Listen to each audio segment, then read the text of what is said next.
पहले कदर तो कर लो सासू माँ।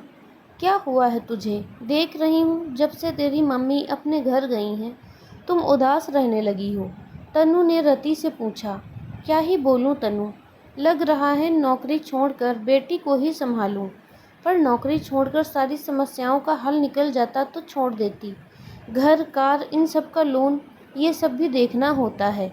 ऊपर से अब कुहू के आने के बाद से धीरे धीरे खर्चे भी बढ़ेंगे ही। मम्मी जब तक थी मुझे जरा सी परेशानी नहीं हो रही थी, वो सब कुछ बखूबी संभाल ही रही थी। पर नितिन बार बार कहते रहते, उनकी माँ बोल रही हैं, कब तक सास को अपने पास रखेगा। मैं आ जाती हूँ, कुहू की देखभाल कर सकती हूँ, अभी इतनी बड़ी नहीं हुई है। और ये सब सुनकर मैं मम्मी को भेज दी और सासू माँ आ गईं। अभी 4 दिन ही हुए हैं अलग लग गई वो नितिन के कान भरने में। तेरी बीवी कुछ नहीं करती, सुबह जल्दी जल्दी में कच्चा पका बना कर चल देती। दिन भर कुहू को संभालने में मेरी कमर टूट रही। पता नहीं कौन सी नौकरी करती है या फिर मटर गश्ती करने जाती है। ये सब सुनकर नितिन मुझे बोलने लगे, थोड़ा घर पर भी ध्यान दो, बेटी तुम्हारी ही है, उसके लिए भी तुम्हारी जिम्मेदारी है। सच कहूँ तनुजी, क्या बोल दूँ, हम दोनों की जिम्मेदारी है। पर सास के तनी भौहें देख चुप हो गई। बेवजह बोलकर अपना ही मूड ऑफ होगा। अब तू ही बता, मेरा जी खट्टा ना होगा सास की इन बातों को सुनकर। यार सच में तेरी मम्मी के रहते तू कितनी निश्चिंत होकर काम करती थी। फिर से उन्हें ही बुला ले। नहीं तो ऐसा कर, थोड़ा तू भी यूं ही बोल कर देख नितिन को, नौकरी छोड़ ही देती हूँ जब माँ से कुहू नहीं संभाली जा रही। तनु ने सलाह दिया।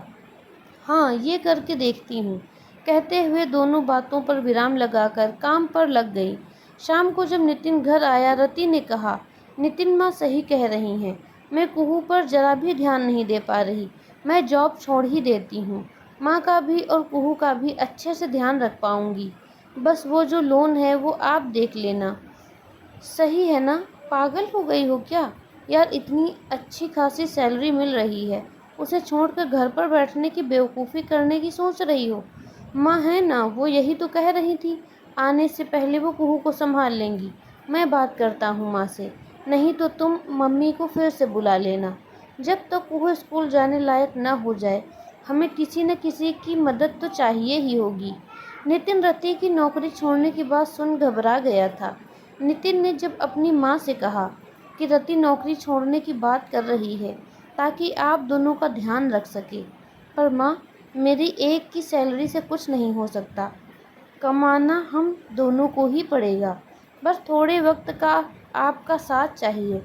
रति की माँ जब तक थी उन्होंने बखूबी सब संभाल लिया था, फिर आप भी थोड़ी मदद तो कर सकती हैं ना।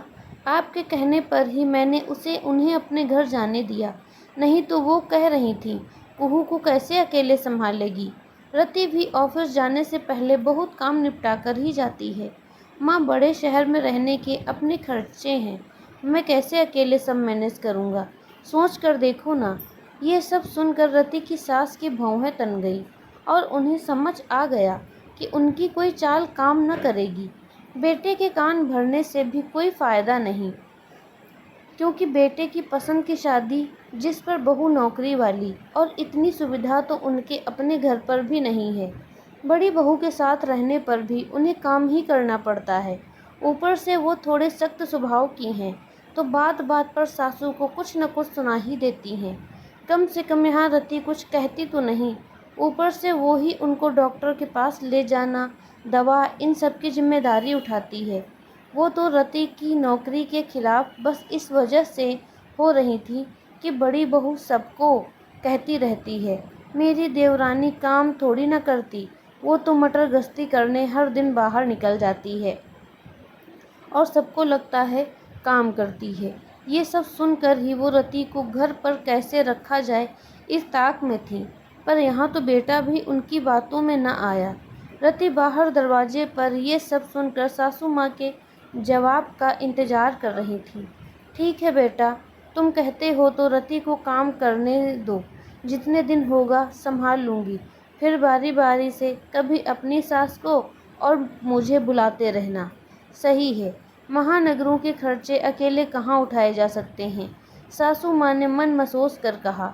रति बाहर ये सुनकर उछलते हुए बोली, सासू जी तूने मेरी कदर न जानी, अब आया समझ तो फिर मानी। दोस्तों, परिवार में बहुत तालमेल बिठाकर चलना पड़ता है। न तो सबका स्वभाव एक जैसा होता है, न विचार एक जैसे। कई बार ससुराल में बहू की वजह से सबके नाक में दम हुआ रहता, तो कभी सबकी वजह से बहू के।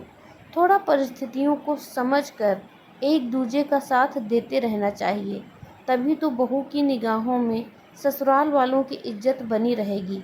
और यही हाल ससुराल वालों का होता, नई बहू ने जहाँ अपनी राग अलापी, सुर ताल बिगड़ने ही हैं, तो भाई वक्त की नज़ाकत को समझकर काम करते रहो।